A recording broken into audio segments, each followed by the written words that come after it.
Hi guys, welcome back to Umineko. Gonna be a little bit shorter of a video today because I've been working a really long shift and I'm gonna be like this for the next 2 weeks, so I'm not gonna be, energized enough to do the whole hour. So bear with me for a little bit more videos. I finally noticed that the inside of the parlor had gone quiet again. Everyone had sunk into their favorite sofa, some deep in thought, some irritated, some acting depressed. Mariah was once again enjoying the TV as if she never heard it and laughed. She looked like she found the commercials more fun than more program, and she happily yelled "ooh" and giggled. I stared at each other's persons in appearance in turn. If there is a 19th person, the culprit must be in this room.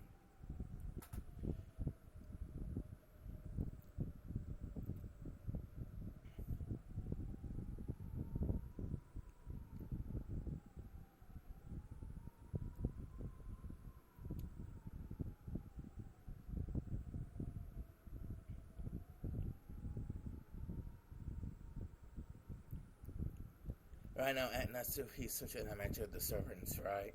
Then we shouldn't say in this room. In this mansion, that's what the culprit has to be. After all, it's impossible for Aunt Natsuhi was behind this, so we still get to know that one of the servants might be the killer. Anyone could be guilty. You still Aunt Natsuhi and the rest sure to get there's time. Of course, it's not a small mansion, but it's taking a little too long just to walk around checking the windows and doors. Just as I was sick of this, Aunt Natsuhi and the rest returned. No one of them was missing, but our relief was short-lived. Everyone looked at Aunt Natsuhi in shock. The talk I had with Aunt Natsuhi started to creep back into my mind. The possibility that the culprits had enough in the numbers or weapons to kill all those at six at once. Forgive me if I startled you. I brought this to be prepared for the worst. After all, the thing in Natsuhi's hand was a rifle. At a glance, its silhouette looked a lot like a hunting gun, but it was unusually short and kind of looked like a kid-sized weapon. However, it had a weightness to it that made it clear this was no kid's toy. That gun has kids with science, isn't it? Did you know about it? That's right. I remember that when it was father's old collection and I managed to find it. Well, awesome. Natsuhi's son, is that thing real? Yes, it's real. It can fire live ammunition. Long ago, father used it to scare away wild birds. That takes me back. Where did you find that thing? No matter how much I asked him to let me touch it, he never let me play one finger on it. Oh, grandfather had one of these. I didn't know that. Long ago, grandfathers are really addicted to cowboy films, and that generation really liked this kind of rifle. Is that Winchester? But I've never seen that one short before. I remember it's that gun. That really takes me back. That's the one Steve McQueen fired off and wanted alive or dead. Father sure has good taste. It's an item in the master order especially from America long ago. As you can see, it's a working gun, so please don't tell anyone about this. He was quite fond of it right after he managed to acquire it. It seemed like the work is that the cartridges were more interesting to him than shooting it, and he played around with it back in the forest all the time. Oh. Still, it's rather disturbing. Are you sure you should be jugging this out? This is prepared for the worst. There was probably more than one offender involved. Furthermore, those horrible people killed 6 of us, including my husband. I have responsibility to protect the one until tomorrow in my husband's place. And that's the reason I said that she slumped down to one of the sofas and took a deep breath. She had been trying to find grandfather as well as check the doors and windows. Since grandfather wasn't with her, she probably still didn't know where he was. I carefully checked all the doors and windows throughout the mansion. However, we must be prepared for anything. Everyone, I think it would be best if we all remained here. Oh, good point. If everyone's gathered here, then we can feel all more secure by keeping an eye on each other. What do you mean by that, Eva, son? Nothing, really. I'm just agreeing with your opinion, aren't I? There was a stormy atmosphere between the two of them. If you think about who was the most suspicious from the inheritance problem standpoint, Eva was the obvious answer. However, there was no proof that Natsuhi was innocent. No, if you Beatrice later is one of the grandfather's complicated pranks, and won't think of this as a crime, just an extension of that. There's more than enough reason to suspect even grandfather. Also, Aunt Natsuhi thought the criminal was on the outside, that Eva thought the criminal was on the inside.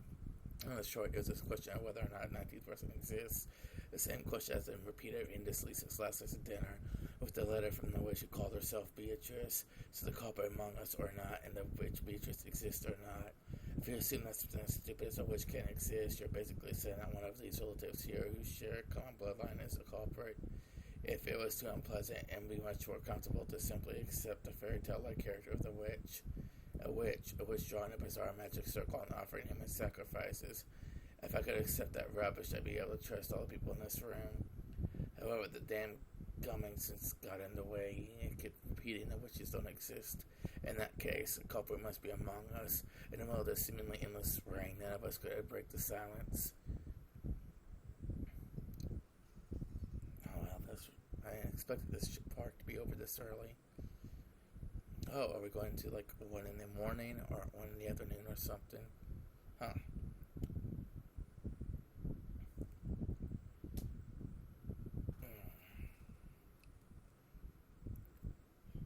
Lunch ended and the servants removed the tableware and went to the kitchen. The wind and rain neither weakened nor strained the island remained cut off from the outside world. At first it seemed as though Natsuhi planned to stop anyone from taking a step outside the room, but when it came time to prepare lunch, she finally realized it would be impossible. However, in order to avoid anyone alone in the kitchen, she told the 2 servants to go together.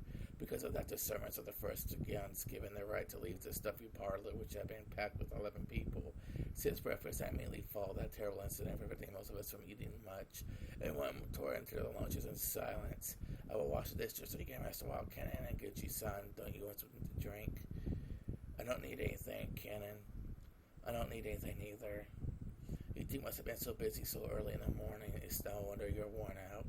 The only noise was of Kumasawa washing the dishes, which was to be silent at the kitchen. Genji and Kenan sat in his chairs a short distance away, but their eyes slightly closed.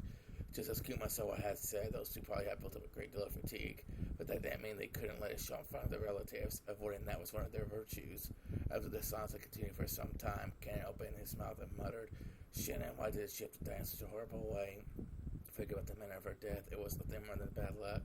You're right, it was nothing more than bad luck. They both fell silent once again. Kenan's expression was filled with grief. To think that Shan's actually dead, I still can't believe it. Poor thing, not even able to see her again feels like a lie. I just wanted to see her smiling face one more time. Kumasawa spoke with her face back facing them. After all, Kumasawa hadn't seen Shannon's corpse, so she had no trouble mentioning Shannon's face. When Ken heard those words, it reminded him again of how only half of Shannon's face had been left, and his grieving expression twisted even further. Why did Beatrice someone do that to Shannon? If she wanted to sacrifice, there were plenty of others to choose from. Why? It was something more than bad luck. If we were less lucky, you might have been lying out there instead of Shannon. It could have been someone else entirely. Everything is left to fate. Kunji-sama, you said the door to the madame's room was stained with traces of something like blood, right? The same sense was painted on the shutter. Indeed, it was an unsettling mark, almost as though someone with blood-stained fingers had been trying to pull out the doorknob. No scratches through the door. That sort of unpleasant mark. So does that mean Beatrice someone came to visit Madame's room and tried to open the door, but couldn't? Genji thought back to the time he had seen those traces of blood on the back door to Natsui's room. With the substance sticking on the doorknob and marks of something scratching against the door, it had definitely appeared as though someone had tried to open the door but couldn't. How did Madame avoid being chosen as a sacrifice? If only she'd chosen Shannon, Shannon wouldn't have to die. Just then a loud sharp noise came from the hall. Both of them turned around surprised. That's a pretty interesting chat you're having there. Let me join in too. Before any of the servants realized that Battler was standing at the doorway to the kitchen. Battler, Sama, how rude of us. Genji and Ken kind of stood up surprised and hastily bowed, but I didn't care about stuff like that. I was more concerned with continuing their discussion. I told them I was going to the bathroom, so they let me go. I thought I'd suffocate if I was locked up in that room any longer. I was about to come ask you guys for some water, but I overheard something pretty interesting. You don't need to bow your heads or anything. Please let me hear the rest. That just now wasn't really. I've been listening to you for a while. Don't try to hide it now. So I'll ask you directly. Who is this Beatrice? She's supposed to be a witch from a kid's story, but it doesn't look that way now. Kenneth kind of averted his gaze. It was obvious that he didn't want to talk about this, which led me to ask even more. While making an effort to smile, I grabbed the collar of his shirt. Last night, this would have been none of my business, but after this morning, everything has changed. Now that Dad and the rest have been killed, this is totally my business. I have the right to listen to this suspicious story, don't I? I glared into Kenneth's eyes as he continued to avert his gaze in apparent pain. Since there was a big difference in our heights, Kenneth had to stand on his toes and looked like it hurt a bit. Battler-san, please let go of him. Kenneth-san isn't really hiding anything. Then you won't have any problem talking about it, right? It's only being out of the loop, you know? When I tried to further twist up his collar, Genji-san cut between us and spoke, and his expression were faint traces that he made up in his mind to do something. Apparently, he had no intention of hiding it. I could tell you about it. Cannon only hesitated because you might actually be taking it badly, Battler-sama.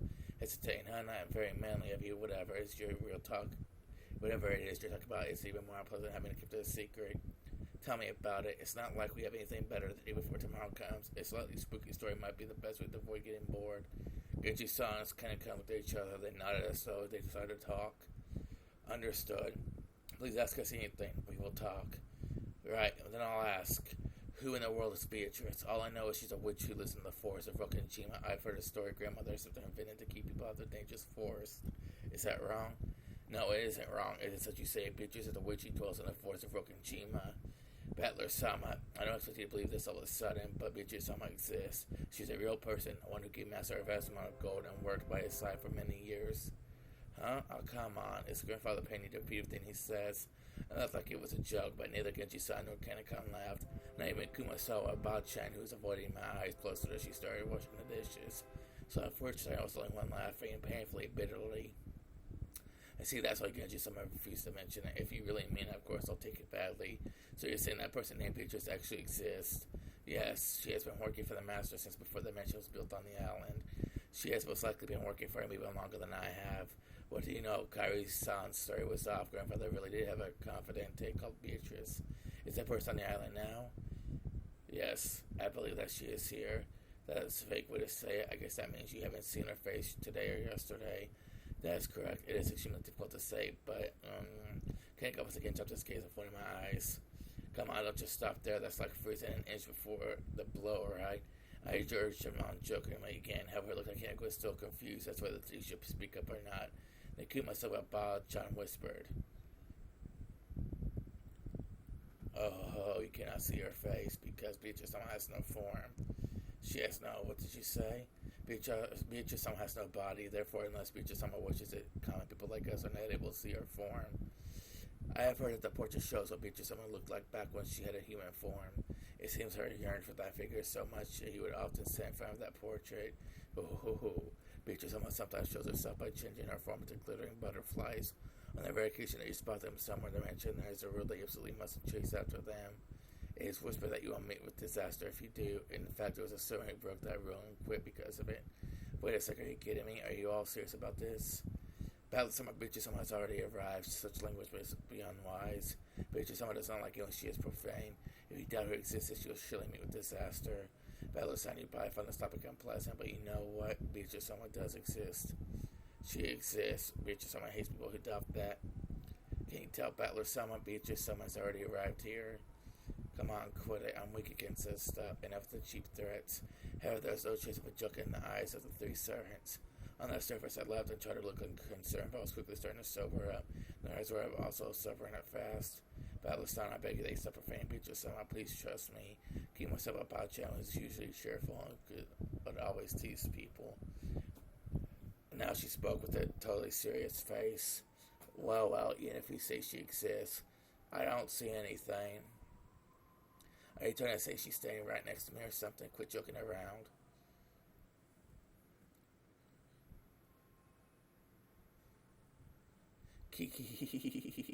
Just saying that unnerving laugh suddenly filled the kitchen. When I turned around, my ride was standing there by the entrance, but her expression and feeling about her presence felt exactly the same as the servants. Whether your wavelength matches or not is determined at birth. Battler, you are born with a mismatched wavelength. That's why you can't see her. That's why you can't meet with her, and that's why you can't talk to her. You're the type Beatrice hates the most. Mariah laughed like it was funny, but it sounded like extremely eerie. It was almost like she was laughing at me because I alone didn't understand. Do you want to know about Beatrice? Beatrice is a 1,000-year-old witch. With all those demons at her command, she can harness the power of alchemy to create the Philosopher's Stone and a vast quantity of gold. Grandfather built up all the vast and wealth of the Ushimiya family by making a contract with her. Yes, I read Beatrice's letter, didn't I? That was real. Well, I guess it's pointless for me to try and force you to believe. After all, it looks like you were born without a trace of sixth sense. What are you talking about? Witches and demons? Who told you about that? I heard it from Beatrice herself.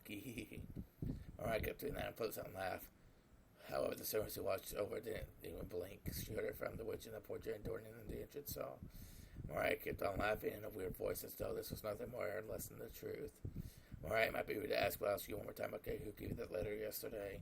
I got it from Beatrice. How many times must I tell you before you understand?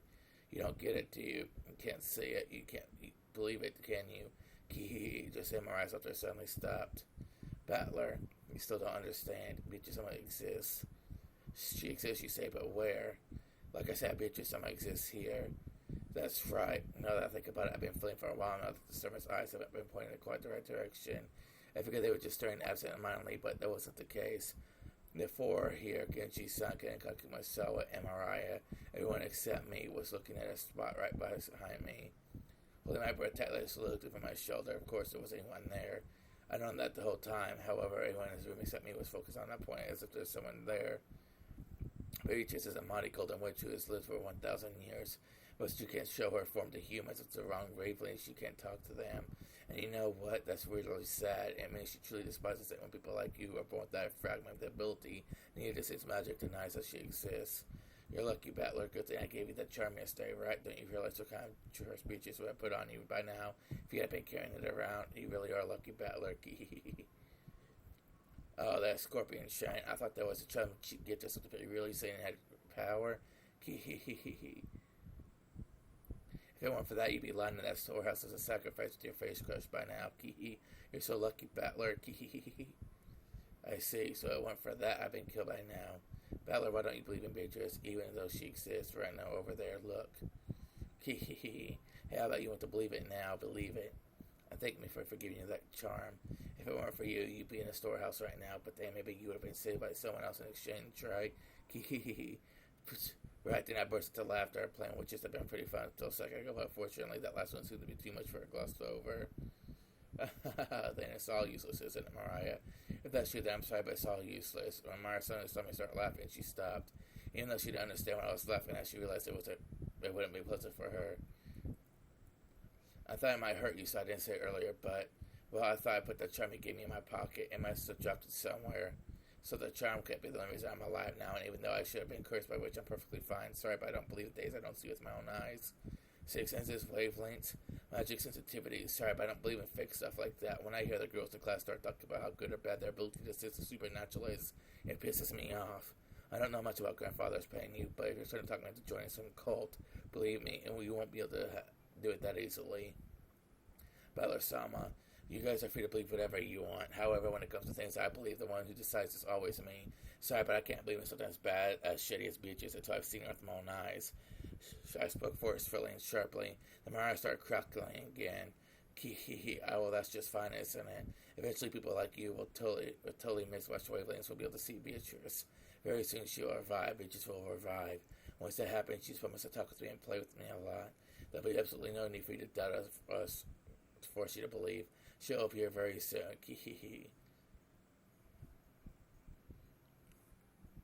Damn, this is getting interesting.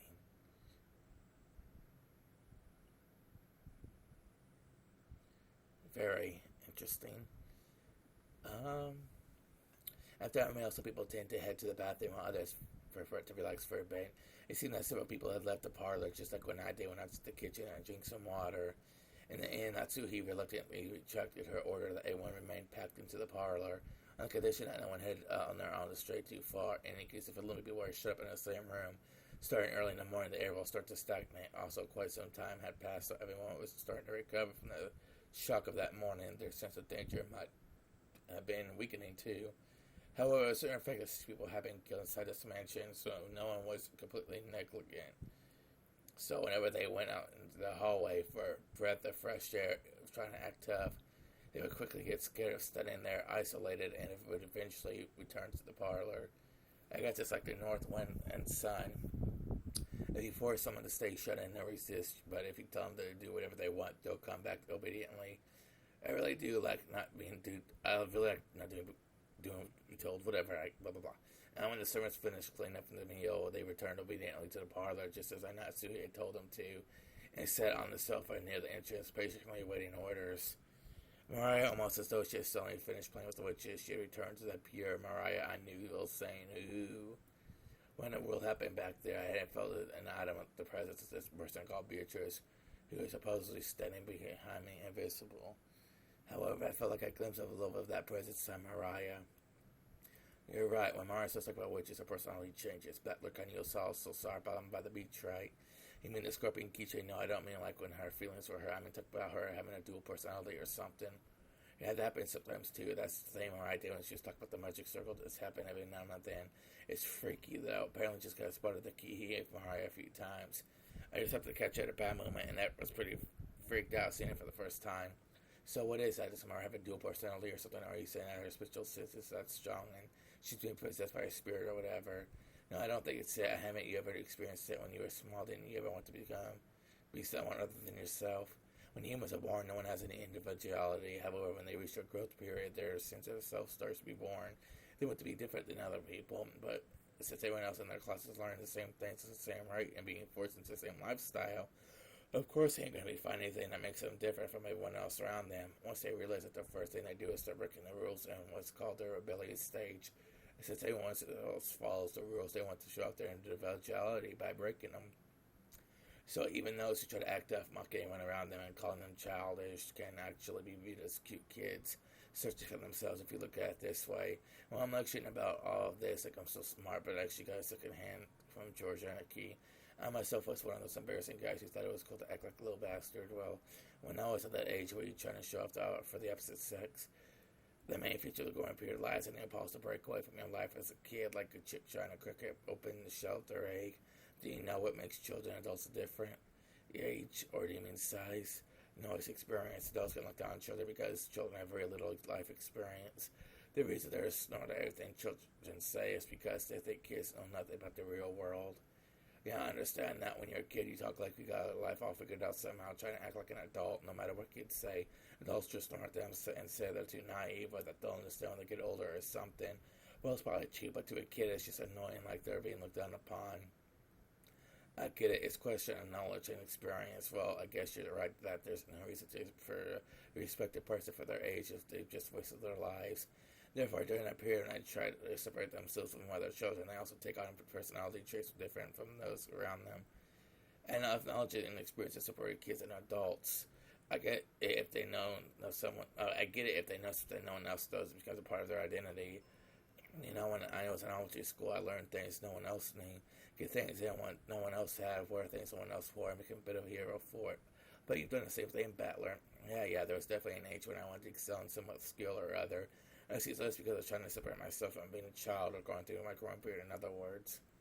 If you put a positive spin on this growing period, forces you to separate yourself from others, thereby pushing you to gain skills and knowledge no one else has. This is also interesting from a sociological standpoint, because people hate being like everyone else. They try to learn skills others people don't know. And this way, society can acquire the broad range of skills it needs to survive. The quality of the God's program is truly surprising. Well, unique personality traits can also be negative, right? Like if they say everyone in class was studying hard, but I was the only one slacking off trying to stand out. Okay, that's the last bit. Reality was very true about me. It's the only recently I've been able to thank the middle school teacher who stopped me after school. But while I tried to jump over things no one else could, sprint out as fast as I could, try to left those guys good grades, did a marathon, I just felt like doing it. It was my own nature that if I couldn't study well, then at least I could get back at them by exercising. I see, so I really did go through a proper growing period. I guess boys really do tend to focus more on the physical stuff. But you know, girls of the same age do more physical, tend to focus on the mental, spiritual things. However, there are certain groups of girls in your class that got really interested in fortune telling in their spiritual senses. Yeah, there were. They come over asking me for my sign and my blood type, and they laugh. I thought so. It really got my nerves.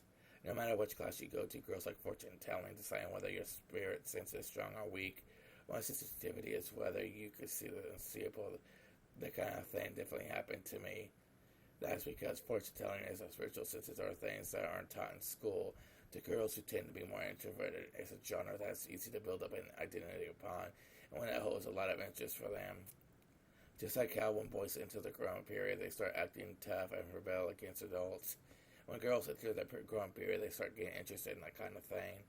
Well, I didn't, though. So Mariah, I mean, so much as it's only called, it's that rare among girls her age.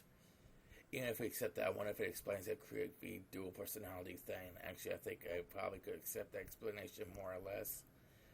As you just said, becoming an adult means gaining knowledge and experience, so to gain that is necessary for children to learn sorts of things to break free from childhood. However, there are certain inconvenient delusions that use often in the world of children, both now and in the past. Do you know what I mean? You see it all the time in manga and anime, right? It's kind of like that, like you've gotten memories of my previous life that start to resurface. Like you're being possessed by the soul to create something or whatever. Or it could be that sleeping gene just awakened. Or maybe a sealed power or memory returns. There's all kinds. For some reason, stuff like that really is popular at that age. Why's that? All of those examples you just mentioned are delusions that let children immediately add to their sum of knowledge and experience. If a 9-year-old girl says she's a 1,000-year-old witch possessing her, then she gains a 1,009-year-old identity. So basically studying is annoying, but these delusions are convenient for people who want to brag about having the skill no one else has, amazing as people around them. So you can brag about something without having to work or harder study. I see that's a kid's greatest dream. Furthermore, in their desire to separate themselves from being kids, they always protect an image of their ideal self. And it's not rare for that desired self to become an alternate personality. Even you, Bella Gunn, probably had a slightly different personality at home and at school, right? It'd probably be embarrassing if your friends at school saw how you were at home. At school, you try to project yourself as you want to be, but at home, it's where you're true self. So, in other words, judging by personality depending on the situation. Are you trying to say that having multiple personalities is actually really common? As a girl who's a fan of occults, might be saying she's possessed or awakened. Honestly, there are some kids who change their personalities so much it's creepy. And well, some boys do too, right? Guys who say they blow into their top suddenly turn into some overplay violent character. I bet they'll think it's pretty cool, but it's painful to watch. Let's sum this all up. So you're saying that even if a girl by Mariah's age shows a creepy, sick personality like she did a minute ago, is it such a rare or unusual thing? Simply put, that's right. Identity is an important factor in building up one's sense of self. If you make fun of it, it could actually cause children to go back into their shells. So it's important to go along with them to some degree. Although the wrong-mindedness of the parent determines whether they play along and fully or not. I indicate, I can't believe you're single. You sound like you were raised kids through middle school. So I wonder if Aunt Rose also knew much about Mariah's personality. She knew about it. Just between us and Aunt Rosa really hated it. She said it was unpleasant that Mariah was becoming increasingly isolated from the rest of the class. So anytime Mariah started talking about the occult or laughing like a witch, she'd slap her. And it looks like Mariah stopped talking that way in front of her. Maybe that thing back there was just a little game from a girl facing her growth period. She was trying to show that she was different and independent by holding interest in witches and occult, and since she wanted to be different from herself, young as she was switching between her normal personality and the personality of her ideal of witch. At first I found it very disturbing, but after being lectured by George Henneke, I felt like this was a path they walked on one time or another. I never told anyone, but when I was in kindergarten, I joined up with a little gang of kids trying to form an Earth Defense Force, and we helped protect peace on Earth. My face turns red when I remember how during what we called the battle practice, we would chant EDF, EDF. Just like Mauricio Mariah was relaxing, I messed on our TV, oohing and laughing, just like any girl her age. My inside another personality that the ideal which she would expect the blonde, except it was sleeping. But that she wasn't anything extraordinary. It was perfectly natural for a girl of her age. I called down a little bit. The shock of my bizarre experience in the kitchen just now is fading away. If I had to talk to Annika, Jessica, I might still be frightened by the idea that an invisible witch is standing right behind me. However, can I really accept that as an explanation for what happened back there? If I had just been Mariah, I could explain it as the fickle delusions of a growing girl, but Genji-san, Kaneka, and Kumasawa Pachi had also been there. None of them denied what Mariah said. They silently accepted that Beatrix exists. I was starting to feel a little uneasy. Aunt Eva's position was that was number 19th person existed. That kind was a side job tied to family quarrels. On the other hand, Aunt Natsuhi's position was that the culprit was hiding somewhere inside the mansion. She rejected the possibility of an inside job and supported the idea that the 19th person existed. And in the kitchen, Mariah and the Summers also supported the idea of a 19th person, but according to them, the 19th person isn't human. Instead, it was an invisible witch carrying out some mysterious plan. Is there not the person or not, and is a couple human or a witch? For some reason, I could just laugh off any of those possibilities. Knowing the most ridiculous story about the witch.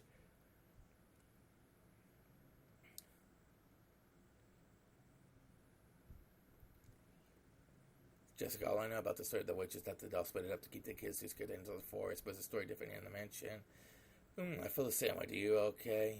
I think it was just a stupid ghost story. The parents made up the story. The kids wouldn't listen to him. Or would listen to him, but I get that my experience of the mansion makes it a little hard to say it out loud. After all, the grandfather proclaimed that Beatrice exists, and because of the position, the servants can't doubt that. Even Uncle Cross and Aunt Sohu don't want them to get into a fight. Don't want to get into a fight with them, so on the surface they go along with it. So it's probably fair to say that doubting the existence of Beatrice is a taboo to those who live and work in this mansion. Unlike the rest of us who only came here once a year, is that right? Jessica took a deep breath in her admiration and looked like Anna. You had to guess right. It's just like you say, no one really believes it on the inside, but on the outside they accept that she exists. She's just like the sound way people are about God, even if they don't know God exists. They feel like it would be uncouth if they actually said it out loud. So do you think the servants feel better, or are you just going along with it because grandfather, their employer, says she exists? Well, I don't really know the details, but between the servants, the story about beaches is being treated like a sort of ghost story. Remember that yesterday Shannon was talking about us down by the beach yesterday about how one night she was during Valentine's matches she felt unsettling. She just didn't like the damn sheet. Back then I thought it was just being really nice to have improve Mariah's mood, but I felt like she was serious when she said it. That's why she definitely said it. She definitely said the same thing. Genji and the rest of all unanimously declared back in the kitchen. And it's just sometimes also seen Willow Wisp, glittering butterflies dancing around. Kent could also something like that when he went patrolling one night, and recently you often hear servants talk about strange footsteps heard in something mentioned near midnight. Voice put together that Beatrice on the porch sometimes makes herself invisible and walks through the mansion. If it happened a while ago, but even I heard footsteps while patrolling at night when it was in one of those stories. That's why she definitely said that, exactly the same thing I just told just now. Oh, but there's nothing to be afraid of. Beatrice Selma is another ruler of this mansion separate from the master, so there's no need to be unnaturally afraid. If you respect her, I hear she won't do anything bad. However, she can be quite terrifying if you don't respect her, right? Correct. I've heard it just before I began working here. Someone here who spoke badly about Beatrice Selma fell down the stairs and quite after receiving a large injury to their back. Because of that, there was a rumor between the servants that Beatrice Selma anger had been brought down upon this person. If you still don't respect her, you'll suffer her wrath and get her. So the servants, Beatrice existence is just as credible as the story. If you pull pranks on it, in our sign, you always see Kitsune Sama's curse. Of course, everyone accepts that curse and that don't exist in the modern era, but people are still afraid, so have little respect for them. You have to see it in a residential area. Someone's building a house. They call it a Shinto priest for a ceremony to honor the god of that plot of land. You might think it's just a big waste of time and money, but it said the workers don't do that big accident work, so they never neglect to do it. I also hear about how an Irish son is curiously removed during the town replanning to be cursed by Kitsune Sama. I think I might read it somewhere when the occupying forces, they were trying to expand an airport, then they tried to move an Inari son that was in the way. And the workers kept getting shut down by mysterious fevers. Even in modern cities like Tokyo, it wasn't rare to see modern buildings packed all around an old Inari shrine, leaving the shrine itself untouched, and it wasn't limited to Japan. It's probably similar to how foreigners baptize babies. If I remember right, by Christian doctor, if unbaptized souls have been in the slightest amount of sin, they will still go to hell. Putting in water on each other's forehead doesn't do anything but make them cry. By doing it just that, parents could prevent their children from going to hell, then they will happily go through this ceremony. And short, even in this modern society of reason, we still are unable to throw away every trace of belief and fear. You could even say that we accept certain sources of supernatural things, though in a passive way. Maybe the only difference on the island is that Beatrice is the object of that warp ship. So in other words, the thing that happens that doesn't seem explainable in human terms is called the work of Beatrice. I think Sharon Chen said it herself, windows and doors locked or slightly shut, but would be open next time you check them. Lisa should went out. Lisa should have been out when turned on, if I remember. Even just go joking about it, saying it was also work of Beatrice, but she couldn't find her back in the morning. Your memory's pretty good. Normally you say some little imp stuck down by this island, some little Beatrice. It's all pretty stupid, though. Now, that's a match I've been saying for about 30 years by now, hasn't it? It's natural for things to get old. The fair share goes to cult stories. I like the 7 mysteries at school, but that's where I'll spin the chessboard around. Huh? Simply put on this island is a rule that Beatrice gets blamed for anything that couldn't have been done by humans, things that humans can't do. But how many humans are here? 18, in other words, the culprits using the rule of this island to make it look like a witch committed the crime, which proves that they just really want us to think another person did it. I don't like it. I don't like it one bit. What do you mean you don't like it? Let's assume some invisible 19th person exists, and once people know if they exist. If you were me, I'd do it with even more perfect timing. What do you mean by perfect timing? Well, the crime took place sometime between the middle of the night and dawn, right? We had some people who were talking about together until the middle of the night. Some people on the night shift, and some people who returned to their rooms were sleeping. Even once the lullaby is really vague, so there's plenty of room to suspect that the crime was an inside job. George indicated on Avery probably told you to, right? There's a good chance the crime was an inside job. Yes, I guess. In other words, if the invisible 19th person really exists and wants to let us know it, this first crime was a complete failure. No, in the first place, they chose the wrong time of day to do it. This invisible 19th person really wanted to show themselves. They didn't make sure that the crime took place under conditions which proved that the remaining 12 people were all innocent. As long as there's a single human we could suspect, this 19th person attempts to highlight their presence fails. That's why they near midnight when everyone alibis are their Vegas, and as their existence is also its Vegas, and yet the culprit chose to commit the crime at that time. By committing the crime, then one of the 18 will obviously be suspected, and yet someone handed them a ride that letter and called themselves a witch, even though everyone denies they did it. And other words, you're trying to say that when 18th is trying to make it look like 19th was to call Beatrice exists. It's a pretty crazy idea. I think Mom's really about someone hiding out inside the mansion is a bit more credible. But look, don't tell me you actually think someone's in this room as a culprit. I do. Someone's trying to force us to accept that Beatrice exists. That's right. This whole thing started as far back as letter last night. I don't have any basis of proof, but with the chessboard turning around, this is my best guess.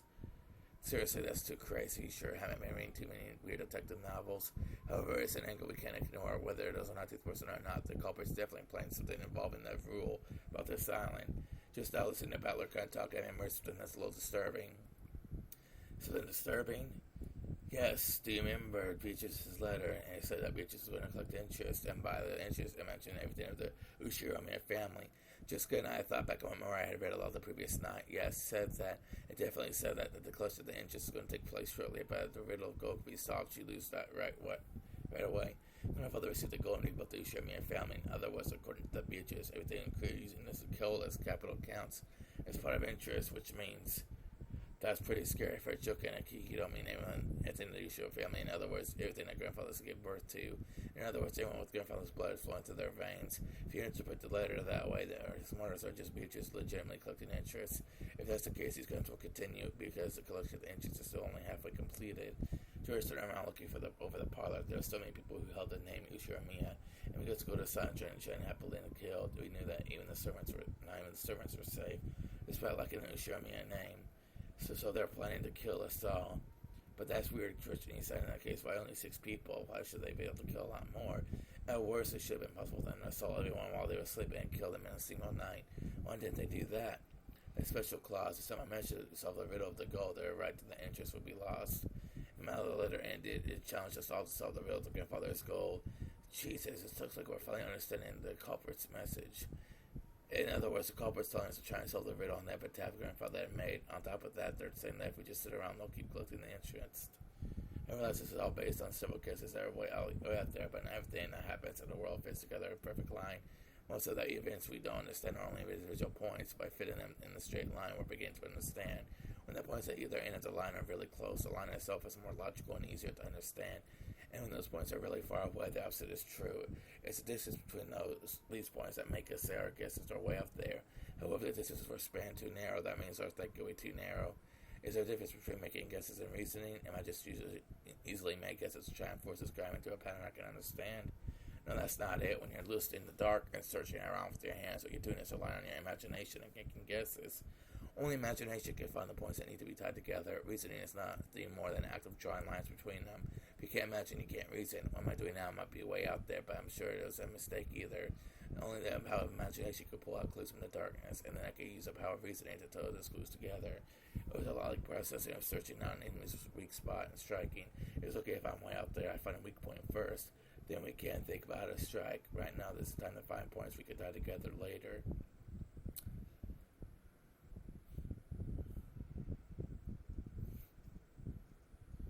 Okay, guys, well, I want to upload this and go to bed, so this video is going to be a little bit shorter than some of the other ones I've been doing. So I will see you guys next time.